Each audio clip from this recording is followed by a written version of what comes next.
ụmụnne m na ụmụnna m ele ụtọ nọrụ n'okpukperechi ọ nwanne ọnụ nwanyị mba nọ awụchashiala n'ugbo eyi ụmụnne m ihe m na-ekwu ugbo aga m egbu ya na nkenke yes ọ bịara na nkenke aga m egbu ya na nkenke anụ m otu nwanne anyị nwaanyị akpọ m na fon sị m nwaanyị mba nọ nza ya sị m na m gwara akụkọ na ogbo tụwara ya ụmụnne na-enwe nnọọ ihe unu ga-agwa ya n'ụlọ gwe na ọwụrụ ị ga-agbaghara na ọwụrụ ị ga-aghara na gị gwadele ihe ị ga-eme ma ọwụrụ gị n'ihi na obi agbawala ya gaa n'ihu sị m na nne na nna ya enwe otu o mere ha na ya esi n'ezinụlọ dị very poor na ha ahụdọ enweghị otu o mere ha ya galite isi lekwe di na ya na di ya n'ugbo anyị dọ ha ya o propose marriage ozugbo ozugbo ya kwere ka alụwakwara ya lụchaa ya die ebupụtazie agwa ya na ọ ga-akọga dote anya ya ba mma mere bashi nga na-egbu ya ilu na ọ na-awa ọkọcha ya na-ajụ si ihe kele wote dị ọwụ na-arụ ụjọ di ya egbojaga ya akọja na ya enweghị ike ịga toilet ugbo te mmadụ na-eme ya si agara toilet egushiri egushi ya nọrọ ebe ahụ nyụọ ahụrụ dara ụda na ọ ga-ajọs goghore the toilet mapụta ya ebe ahụ tọtọrọ isi ebija na tais na ọ weta ihe shiripiri ya mak ya ga-eme mete abaize nke na ịkwa ihe ahụ bịara dịwazie regular dịwazie often every 2 days ogbu eji mmiri ogbuzie the last one ogburu ya enweta onwe n'ụlọ ọgwụ na after ya natara treatment ya lọtasị ya na-alụgashi rịọ ya na-arịọ mma ya na-arịọ ihu na-azụ ọja ha si ya gbaghara na ya hapụwa nwa nne di ya gwawa na ọ bụrụ na di ya ụkwanụ nwa nwoke gbuo ya hafọfụ ihe dịka ya egburu ụkwanụ nna di ya na ugbo nọ n'ala taa na ugbu ya hafọfụ ihe egburu ya na ọ gaghị enwe ọnụ o ji ekwu okwu na ọ ma egwere na ya na ya abụọ na ọhịa ya batara n'ime na ya nwere ihe na eme ihe ya enweghị ya na-eme hụ ka ụmụ ya hapụ ihite nna ya dịka nwoke ha sị na ha eyitere nna ha na ọkụkọ na ugbo na-enwe onye rigewe ezigbo nri ihe erigezi ugbo na preservative na ya enweghị ezigbo nri nọ mba o iri mbalaka gị mara na eriri mbalaka ugbo na-ewe akpụ asụcha ejichagbu ha ipụ abaga na enweghị onye rigewe ezigbo nri ugbo pụrụ eji ezigbo ego azụ ya na onye nwa ya ọbụla gburu nwa ndị mmadụ na ọ ga-anụ ya n'isi na ya ekwekọtala ya ihe nne di ya ga na-aba mgbe ya bịara nwetacha onwe n'ụlọ ọgwụ si ya na-alụgachi nne di ya na-arịọ onye ọbụla na-arịọ a na-arịọ ya emechaa gbaghara di ya chenjiziere ya gem ọ nakwahụ akụzi ihe ọ na-emeziwo iwe ya ọgwa na steji n'ugbo ya nọ nọ steji ya na-eji egbu mmadụ ilu nọ steji ya na-anọ ya dara ya gbuo mana ya achọghị imetụ ya aka na ejiri wayo pik ya ha tens gaa n'ụlọ mme ga-anọ for 1 week ka obi lue bifo ọ na-ekwucha na ya ebuole ngwongwo n'ihi na ebe mama ya na mpa ya na ụmụnne ebi there's all just 45 minutes trek ma ọ na ịchọrọ iji ụkwụ aga ọ dịghị fa mana ya na-eji keke gaa ya tọtọ ngwongwo so kama ọ ga-egbu ya ụdịka ihe n'ugwu na ọkara mma ya gara n'ụlọ nne ya na nna ya ebe ọsọ 1 week ga gaa na 1 week mekutetụkwa n'ume ya gakwa nnọọ ihe awụzi steji anọ n'ime every 4 days every 5 days ọ sị ya laa bịachi after 3 days ma ọ wụghị ya na ya emesịla ya igwe n'obi na ọ gbawala mgbe ụfọdụ baizie na ya ga-anọzi 1 week ya ga-anọzi 2 weeks otu ka ya na ya bụ ọchị biri n'ọrụ ka ịkọ ihe ka o ji kọpụga ya nwa ya n'afọ 2 times ya enwe miscarriage n'ụjọ na pens na gịnị nwa abụọ ya na-ajụ ya sọ waka na ugbo ene ka ya na ya bụ ga-eji tụrụ ime ya ebugafe ime 9 months n'aka ya na ya na-ama n'ịbanye n'ime bakwa ya n'ime o nwekwa ike igbu ya nwụ ds na god forbid na enweghị ihe ga-eme enweghị ihe na-abịa n'ime na ya chọkwada nonsens na ọmịachighala mkpara anya ya mara na ọ gala esu ya mere ha ọ na ya rie na ọ otu aka ha shiri every time ya laga n'ụlọ ha ebe ụlọ mma ya na mpa ya ya ụlọ mpa ya rụtara mgbe o ji tọnwacha mgbe ọ nwa okorobịa na ọ bụ ụlọ aka atakora ọnga ka na-ekperigo ihe isi ike o mekwana ya jiwa ya lawa di ya ga-ewere kuteta umesịrị na-enyere mma ya ka ya akara eye ji ma gịnị ya eyechakwana 1 week o nyere eru mgbe ụfọdụ ya ga-enụrụ 1 week ọ sị ele bịa nọ na ya la ga-eshi enyi ya lawakwana ga-eshi enyi dia marriage abịa dịrị ya ka slavery ya ghọta ka ihe ya nọ n'ime ya na otu aka ihe a shiri dịrị o ruo ka ọ chụrụ ya one day chụọ ya enweghị ọ chụrụ ya gbara ọsọ enweghị opportunity ipikiri ihe na ọkwa ọ na-achụ ya mkpụrụ anya ọ na-vibrate n'iwe ya ewere ọsọ she from sitting room mapụ eji ya nọ na ya mapụrụ ya eseliwe wedemọkwụ ya wụ n'ụlọ mme na mpa ya lawa ebe ahụ okpe na fon na ya nwakwala anwa cross na ụlọ ya tili 1 week ọnụ ya na-agwa ya si oke za onye fon nọ n'ime 1 week nụtara ya na mme nọ eyeghị akara ka ya hụrụ one man park ya nọ moto bịa sị ya chọrọ ịzụ akara na akara ọ dịkwa ọkụ ya si yes na ugbu a ka ya pụtara ya ọgwa ya mana nke ya pụtara na ọ gaghị ezu ya so oke ka ya akpa ego ọzọ mmanya asụ ngwa ya sị mmanya na ya chere ya ewerezie ikwe smooth wee akara dị ma sị na ihe n'ọwụ heavy customer na ọtọ ya ụtọ na ọ ga-abịa echi the man achịwasị yes na ọma mma na ya ga-abịa echi ya eji aka smooth ore dịzga akara n'ikwe kpọọ ya blend ya ọfụma ịta akara isi edeghi n'elu ya kpụcha goro nye the man so were tatụnụ the man na-atatụ na-elekweni ya ọ ya ka ya the man tatụrụ akara asị wow na ya laikiri akara na ọwụ ihe ya na-eri every morning n'ebe eshi bịa na ọ dị fa ya ekelecha the man so because of ebe o shi bịa dị fa ya gụrụ ha 5 pieces were mejiere na the man na-asị otu oshere shigakwakwo otu obi ya rakwa ụta gwara ya chịwa egwughị okwu mma ya sa ọwụ n'ihu ma ọ na di ọmakwana ụdịka nwa ya kpere ya na ọwụ ihe ahụ bụ the man na dress ya lọla di ya si yes na ọnụkwana nga emeghekwana gịnị ya sọ ọwa ọkụkọ na ogbucha anya ọsị ya lawa n'ụlọ na o nyere suspension na ọ otu na oshi achọpụ ya si ya bịa nọrọ n'ụlọ ha 1 week na kele ugbo na ya ga nọ 1 week the man na dress sọ ihe emekashiri ahụ ya sọ ihe di ya kwụrụ ya na enwe onye ọzọ kwụrụ ya na onye ekwu eziokwu ụmụnna ya mụrụ peshe nyere ya aka n'ọhịa ya nọ n'elu ya na ya harawa bịa zụtawagodo ha akara ka e were ya na mmanya ha ewere rijuru ka e wuri the man agazi ịkwụ ụgwọ kwụfee ha ụgwọ gwa na ya ga-abịachi ọzọ ruo 2 days later the man abịachi jụwa ya sị na ọ mụrụ na di ya nwa ya sị mba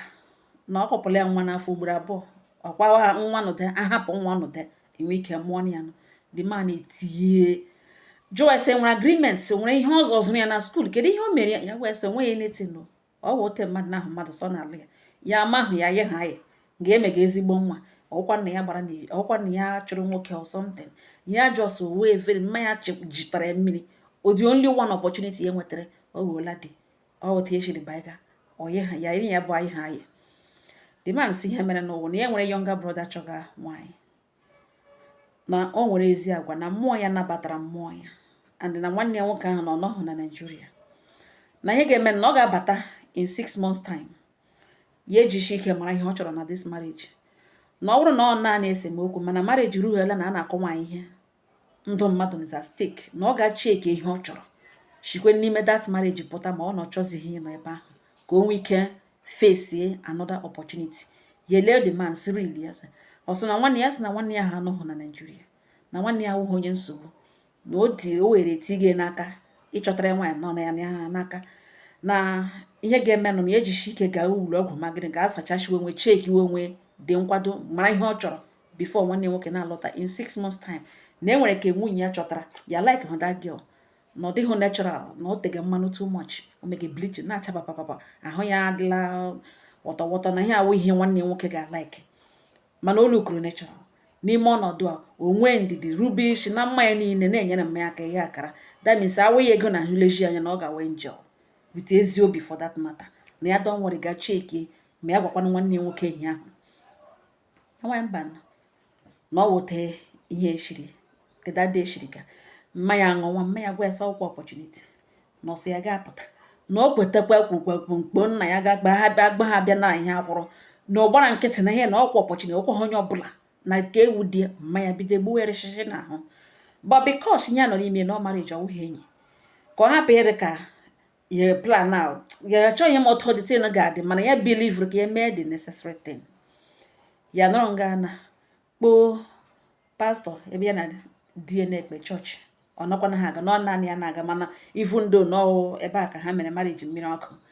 the man ya kọkatarala ya ebukatara problem nwegode the man ike agwụzie ya ya gwazi the man na ya nwere ihe ya chọrọ ya gwazi the pastor na enwere ihe ya chọrọ ka o mere one last time na ebiko ya gwa the man so eleghị ya gwa ya sị na biko na enwere ndị e mere arrange ya na chọrọ ka ya na ha so na di ya nyere suspension ya nọ na 4 days onye ọsị ya ga-anọ 7 days na ya biko na ya ga-achọ wit ndị e mere arrange wụkwa elderly men nyere ya aka bịa talk to di ka ya ekwukwere ihe nwere ikwu na enwere okwu the pastor so okay na mgbe ya ga-enweta ohere n'ọnwụ na Saturday mana ọ ga-awụ evening ya so okay sa na onye ya time ka ndị ọzọ workzie with his own time pastor gwazie na ọ ga-awụ evening time almost like abalị ihe dịka ebe 7:30 to 8 ya so okay ya ga-eme mmadụ abụọ ndị ka ọzọ arrange time eruo ya ha dị mmadụ ise complete mmadụ ise izukọ n'ụlọ landlord di ya kwana na inside ọ gbachiri ụzọ ọ na ya mana ya mana ọ na ya n'ihi na moto ịnọ n'ejide ha jụọ sọ gịnị bụ ihe o ji kpọọ ha gịnị ihe ọ chọrọ ka ọ wụrụ the topic the main thing ka ha concentrate on ya gwawa ha sị na enwe onye na-ebe a na-amaghọta di ya na-eshi akụ ya na ọ kọpụla ya nwa ugboro abụọ na ya na ọ the last rịọra mejiere mụ na di m ya ga-eweta to the table na ya erute ya ga-ala eke ka ha gwa ya that na ya na ya abụọ nọ another 3 months o metọghị ya ka na ya ga-emeki sure na emejọghị ya enwekwana mgbe ya ji emejọ ya ọwụ na ọkọghị ihe wepụta obi ka ha ebie na ha ga-ebiri na ihe a na-enye ya nọ 3 months after 3 months o tritighị ya dịka nwunye na marriage a na ọ ga-agwụ nọ end ala nọ ihe ya chọrọ iweta na the table ha so oke na nsogbu anọ ọwụ oshishi nọrọ na a na-egbu ya egbu ya kwuru ofu ebe pastọ ya na nwunye pastọ ya na landlord na nwunye ha gawa almost to 8 na ha akọla ya dị shọ n'ọnọ ya ọ ya ka a kọrọ aka na dọ nwanyị mbanụ nwa agbọghọbi abịa jụọ so who is there ha ndị kenu na-eji ụmụ nwoke elekọrịta onwe ha anya mana onye akọrọ aka ahụ wụ landlord says me landlord ya jụọ die inside si ya na landlord is at the door ya say yes open let me see sizi ya batawazie inside the lady emepezie the door batawazie pụtawa bịa legharịwazie anya hụ na mmadụ juru n'ezi ya ewepụta anya lady ya wụrụ na ihe oyiwu efe ya ha houseware ka this lady yiri nọ skimpy efe na-eji anọ n'ụlọ nwe ya ukwu nika ụmụ fine clothes nwanyị na-eji anọ n'ụlọ na-eyi apụta echi na ihe this girl ọkwa ihe oyi bịa meghere izu na ọ wụrụ ya nwa yi dịka akwa na ya na-amagide ya akwa before bịa zatọ mana o yiri like that bịa meghe ụzọ ya na-ele efe ka oyi lekwezi ka di eshi inside patawazie na sitting room hụzi group of people ma landlord ma landlady ma pastor ma nwunye pastor ma ya onwe ya sị the girl get inside the girl ajụọ so who are they what is wrong is anything the problem nwatakịrị nwanyị sogakwanụ nso is anything the problem yes I say get inside the lady eshekiri ukwu ya baiga inside ya elege ihe ka ahụ ike agwụ ya obi agba ya njọ nnu nwoke niile nọ nga bido elekọrịta onwe ha onye ọbụla elekọrịta ya na-ekozi na abịara ịrịọ ya na ya gara kpọọ ndị ga-abịa ịrịọ ya because pastor nọ dị landlord na nwunye nọ dị ya eko ya ewere oche nọrọ na-emezi ka obi ọgbawala ya nọrọ nga gafere ha baiga na ime ụlọ ọ chọwa ya na eke ihe na-aga n'ime ụlọ gị ma ya sị ya biko na enweghị ya na ya na ha enweghị ihe jikọrọ ya na ya nwata nwaanyị gba obi okporo bịa na ọgwụhụ ihe ya gaje n'ime ụlọ ya gaje iburu ngwongwo na enweburu ihe ya kpụrụ ndị abịa ka ha mere mana ọ dịzighị necessary na ya abaije nga gị bụ ngwongwo nwunye landlady ajụ esi na ọkwa na ihe ọ gwara ha sọ ọ gara ibu ngwongwo that means ha bidote were ka ọ bịa buru ibu ya asị mba na lekwe enyi ya nwaanyị ihe that girl yiri bịa nga na ọwụ ngwe ya na ọ gaghị asị that lady na ọ nwanne ihe wee enyi ya nwaanyị side chick ka o werere efe ya yige kpọrọkpọ na-akpọgoro n'elu bed ya na abụọ ụmụ ndị nne nọ ga-elekọrịta onwe ha anya sọsị gịnị ya sị na that lady efe ahụ yi uwe efe and ihe ahụ na ọwụ nwanne dị na ya na ọ enyi nwaanyị dị na ya ma na ụmụnne niile na enweghị ya wụghọ onye ọhụrụ na ndụ ya na ihe na side chick ya na voice ya na ya kwukwele na phone ya na agwa so hapụrụ ya die ekwere maka that one gbuo ya ilu na the same girl bịaziri not only na ọ bịaziri ihe oyi nga na ọ efe nne biko ya yipụtara efe ka ya buru ngwongwo ya hapụrụ ya ụlọ di ya maliri na-achọ ịbịa bịa kọ ya landlord agwa na ọnwa metụ nwunye aka n'abalị a na ọ ga-apụrụ ya n'ụlọ ebe onye ọbụla eburuzi ọkụ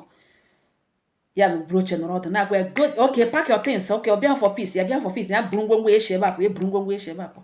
na ọta eshi buru ngwongwo si the girl biko yipụtara ya efe the girl ajụ na ya ga-eyipe efe a without asanya mmiri ma na-achọ ike in fact na ego ole ka ọ zụrụ efe na ya agaghị yipụta akwa ashie n'ahụ yige ya chịrị gawa ebe ya na-ama na enweghị ike ime ebe a ka echenjiziri mata onye ihu na onye azụ ebilite si ị ga-eyipere ya efe onye nwa akwasị gị ige akwa ị ga-eji yiri akwa mmadụ na-agwaghị agwa gị na-asị nje mgbe iche onye chijigo na akwa gwara na ya na-ere akwa ụmụ nwaanyị ihe niile nọ nga atades na ọ ga-eyipụta akwa ya gwa ya na ya ga-agwa ya na ihe ya wụ nwaanyị ibe ya na ọ ga-eyi ga enwe ihe na ọ wee efe na ọ bịara n'ụlọ ọma na onye bekwutere wee married man the girl ekwechiri ya gwa ya sị ya bana ya ọgụ ugbu ene na ọ chịpụtara efe di ya nọrọ nga gwa sị ya eruye chịpụ ya yipụ nkịrịka akwa ahụ yipụrụ ya ya ga-atụkpe in the next 1 hour na ka ha pụọ ka egotere ya akwa the girl asa akụkọ nọrọ nga yi isi efe nụtara gbakpo na bathroom bido sawa akwa ya mmiri saa akwa ahụ mmiri sawa akwa ya sachaa ya gbachikwa onwe izu ebe a sachaa ya mmiri chepụtazi esi elekwa efe ya gwa ya sọ ọ onye ọjọọ na-eche ihe ọjọọ na ọwa onye ọjọọ na-eche echiche ọjọọ ewere akwa nụtara tige na waterproof n'ihi na ọ dị wet buo ngwongwo niile kpa buru muvuo ndị niile duru ya bịa sị nwere ihe ha ga-eme nwe ihe ha ga-eme na onye ha bịara arịọrọ amaghị asị onye ji ndị omi abụọ na ebe nwere nwata nwa abịa bịa o megakwana hụ ka like o mega ka dị ihe ọ na-eme masịrị ya na ya dị in charge so ọ baghị uru na violence na n'ime marriage ya na nwatakịrị nwaanyị enwe ka eri ya mma ya eme ihe nwunye landlord ya kwughị onye ọbụla na ọ naanị pastọ ya si ya na ihe mebibiri ya bịa sizi dị gel na ya pụọ na ya pụọra ha n'echi di ewe onye si dị gel ya nọ n'ime n'ụlọ n'oke ya pastọ soke na-enwezighị ihe ya ma ya ga-eme onye ọbụla mgbe e buziri ibu ya muvu pụọ eji onye ọbụla pụta ha pụcha ya lorute ji oji kpee na fon si ya kpọọ ụmụnne ha bịa nara ihe a kwụrụ n'isi o reply ya na ọ ya nwa ga-ekwu mgbe marriage gwụrụ ya gwa esi oke na ya ejikere na ha ga-head what welfare ọgwa ya dị serious ya gwa ya dị serious and na ọwụhụ naanị ya wụ ihe ya na gị ime na o lewe otu ugbo ya na olecha ya na ya dị ime 1 month and ya na gị wepụ ya uhuru ọkụ na ya nwa metụ nwa ya aka na ya nwa metụ nwa ya aka na ya mee ya eme ka mistake ivu nwaanyị mba na ya filiri na ihe ọwa afọ ime na ọwụhụ afọ ime n'ihi na mgbe e kwesịrị ịhụ nsọ ya ahụ ya ọtọpụ another 1 week ya efilie na ọ wụọla afọ ime mgbe ya gaziri ka ya godo lab first before na-amara ka ya nọ n'ime iruo lab ya wụ na negative enweghị ime ya dị chukwu na-esi otu ahụ lụọrọ ya ọ na-agwa esi ewepụ nwa ya nwakwala nwakpa nwa ya kwa ya si na ihe apụtagwana na nwa ya afọ ime ya ihe a yefi na ọwa afọ ime na ọwa afọ ime ọ sị na ya gara ewepụ nwa ya si yes na ọ bụrụ na ọwụ ya na gara ewepụ ya ya ka ha dị proud ịlụrụ ya ịmụrụ ya nwa na ịmụrụ ya nwa na ọwụ ya wasting of time na enweghị ike ime n'ugbu a na tebụl echenjiele nne di na-arịọ nne di ekpe ya gwa ya sị mama ya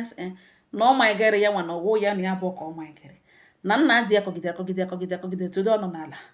na ya agaghị echewekwana ka ya akọgide aịda na ọkọ gburie ọwụchi ya egburie na ya agaghị ya na ya abụọ enweghị ụdịka strength ahụ na ya agaghị ebinye agbalị ala di ya na-arịọ onye ihu na-arịọ ya gaghị savọ ya akwụkwọ ya nụrụ nga agwa ya sọ dị necessary na-ele ihe mege ka na ọ na-ele ihe mege dis mata na-ene ya hapụkwanụ oke ka ya kpọọ ha ndị a niile bịara dada egbe ikpere rịọwa ha ya gwa sị ka gbasara ya gbasaghị ya na enweghị otu o shiri gbasa ya ma otu no 2 weeks ago ka a kpọrọ ụmụnne ha bịa nara ihe ọ kwụrụ n'isi a narachakwala ya ka na-arịọkwa na ya ga-alụgharị aha ya ọzọ na ya ga-ekwe ya nkwa na ya ga-ya kama ya bịa ka ya na abụọ gaa n'ihu agbara ka ya ga-ekwe ya nkwa na enide ya metụrụ nwunye ya aka na ya ga-anwụda de na ya biko nyere ya ọpọchuniti ya chọọ ịbịa gbagharịwa ihe wee ọ ya n'obi idivọs ya na ebe agbasala na ọwa ego ya kpara na ọnwụ na ya gbagharị na ya ga-abịakwa bịa megharịa ha ihe isi ejiri nwa shi nga aha na-apụta. Now, this man agarala abịa ya gwa the man silekwe kọra the man the latest development. The man so wow na wow na ụmụ nwaanyị shiri ike na ụmụ nwoke agaghị eteke ihe ụmụ nwaanyị na-eteke na ihe ka na ọ juru anya na nsogbu anọ na ihe mere na ya ga-ewere fon nọmba nwanne ya nwoke ahụ nye ya na ya abụọ discuss wa na ya na abụọ kparịtawa were phone nọmba nwanne nwoke nọ ntara nye nwanne nwoke akpọ ya na ya bụ egwu ka ha kwuekwurekwucha ọsi ya send ya akaụntụ nọmba ya asa onye shinu na dipụta ka ya sendara ego ka o were ṅachashiwa hichashi onwe dịkwa na happy at least rie ezigbo nri ihe ezigbo ụra ka ya gwa ya na ya ihe a nwanne ya hụrụ like na ọ ga-amasịkwa ya ya were akaụntụ nọmba nye o sendara ya ego mmadụ na-enyebe n'elu ụwa ivu ndị kemgbe nne na nna jiri nwee na-enwebụ onye nyere ha ụdịka ego ahụ bifo ya etie na vidio kọl bewe ọgwa ya si ebela akwa ya chọkwa iji anya mmiri ahụ anya mmiri na otu ọnụntara were na ego ọnụntara ga azọchi na nwe bikos ya na ya na-eme na vidio kọl ọ ga like ịhụnụ at least enwere changes elu ka ole differently and better ke nwe husband ya kwana ịgbarị ya ọgbarị ọhụ ya na-agwa ya sị na infọmeshọn ya na-enwetawo na ya na ndị ala bekee megezi ihe so na ọwụ ndị marịghị anya na marriage ya nọ n'ime na ya elewe anya na ya abụọ ga-eme ihe na-arụ mma ya kọkwara ka na ala bekee ka ha agwa ya sị na ya ga-esendịrị the next ego ya ga-esendịrị na ya mitie nwanne nwoke na nwanne nwoke ga-ekpeghe ya ga-eme ka entry na police station ka bịa pikiri di ya ọ ga-sign ya undertaking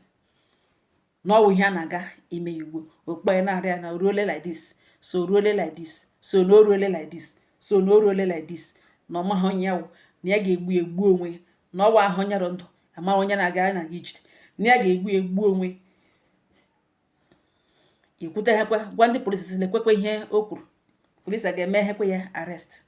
because ọ na-awokpo ha ya rekọdụ ọkọl ya ga-eplere ndị polisi ga-eme ya arrest mee ya arrest na ahụ ya miles away ka ọ kwesịrị ịnọ from ha na nwamba nọ nwanne di na-agwe because ya nọ na di na ọha long ka ya na nwoke manụ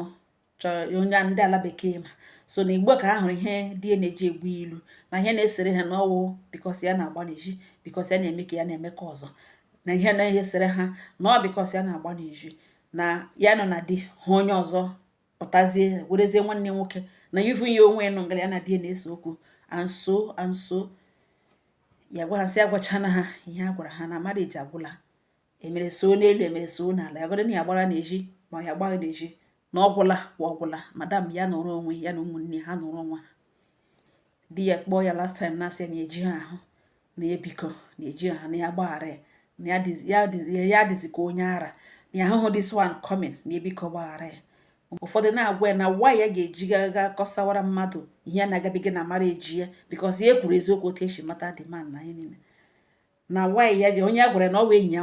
nwaanyị wụzi onye buru ihe niile ga kora ha ka ya ma na ya na ha na-akọmuniketi di ya na akpe gịnị na ya kore enyi ya nwa ụta ka o si wee ga kore mgbe ya jụwaziri enyi ya nwa sọ gịnị ka ihe na ya kore oge ga kowara ex husband ya okpe na-agwazi ya n'aka akụkọ ala bekee enyi ya nwa gwa sọ nwa na ihe mere adịghị mma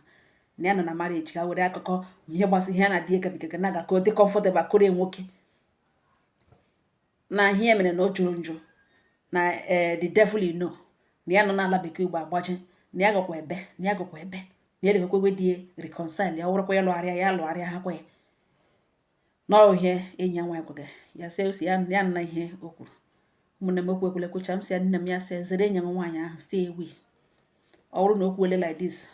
ka ha hapụ inye ya tọsa ya bịa tire nọ enye ụdịka onye kwuru ihe enye ya ezigbo ego ọ ga-emefu ndụ m enweghị enyi nwere ebe ọ nọ dị very very careful kọtọ ya off entirely ọ wụ rute nso ya ahụ ihe ọ na-aga ikoro ha ma o rute nso ọ gaghị ahụ ihe ọ na-aga ikoro ha kọtọ ya off entirely ọ bụrụ na ọ gụwa ihe ikore ka o were gaa koro ha and ọ ma ihe na-agabiga na that marriage ya na keep in contact with them ịmabeghị onye na-arịa kekwe dị sef kpokwunye onwe ya alakpuga naanị ya ma ọrụ na mma ọ hapụrụ gịnị ya bụ enyi na ihe niile gabigara were information ịkọrịa in confidence were na-aka share with them inweghị enyi ebe ọ nọ for them she's against you ka ị hapụ ilose get one them on the line mụne m ọhịa mgbe ekwe nnọọ ihe ụnụ ga-atụkwasị ya ọnụ tụkwasị ya ọngọ ha na m n'ọnụ onye nwere ntị ya nọrọ ịchọ something nọgide jisie ihe ahụ ị chọrọ ike gbaghara m gwa hapụ aga m emeghe ya ọzọ ọwụ ị nwekwara that opportunity ọnwa onye ọbụla na-enwe opportunity nwere ike mgbe opportunity agwụla ya exhaust all everything mgbasọfụ mgbe ị na-asọ gbaghara m obi eji agbaghara dị iche ọwụ a very strong thing this forgiveness a na-ekwu okwu isi mmadụ low pen ya niile gbaghara dị nwezi ahụ like enwe ihe mere always strong thing ọnwa onye ọbụla nwere that mind before gị so mmadụ gbaghara ọ gịnị ka ị mere ya for how long onye ahụ ọ ga-abi alikwe gbara m ọ dị forgiveness is an expensive thing people emere expect ka ọ bịa freely mana ọnwa onye ọbụla na-enye ya freely ịnụ galugbuene ka ihe mere ndị ọzọ wụra m ihe mmụta wụra m ihe ịrịba ama ụdịka akwa m sọ na ọ naghị ewute m ọwashi mmadụ na-enweta ezigbo mmadụ nweta ezigbo nwaanyị mgbe ihe kwanụ mgbe kama chọrọ ịrụ ọrụ ọ na-arụ overload this lady enwe mgbe uche ebe a sị ya nọrọ ya nọrọ ebe a sị ya nọrọ ya enweghị eshi enyi ya nwaanyị bịara ga wee shi ya kpụje bịa ka bịa rịọ ya o ịhụra ihe nwoke nwa agbọghọ ga-enweta dị sọfa ọ na-edide ịkwadie ọ ga-anọ n'ụlọ nne na nna esa ha bịa nara mana ọ chọhakwara inyekwe dị marriage another 3 months ka ọ dị sure na this man ga-akwụsị na-akọ ya ọkọkọ mgbe Chineke si no he doesn't deserve you lee ihe ọ pụtara that very day ka a hụrụ ya na enyi ya nwaanyị wite efe nwunye okpalakpugo n'elu bed ya na nwunye o nwere limit ihe mmadụ nwere ike ime onye na ya abụọ bi thinking that simple I'm sorry will clear everything mne ma ọ taa ka m shi bịa gbotowara ya ụnụ ose nwe nnọọ ihe unu ga-agwa ya ụnụ agbotoro ngọ ha nọ m n'ọnụ udo dịrị unu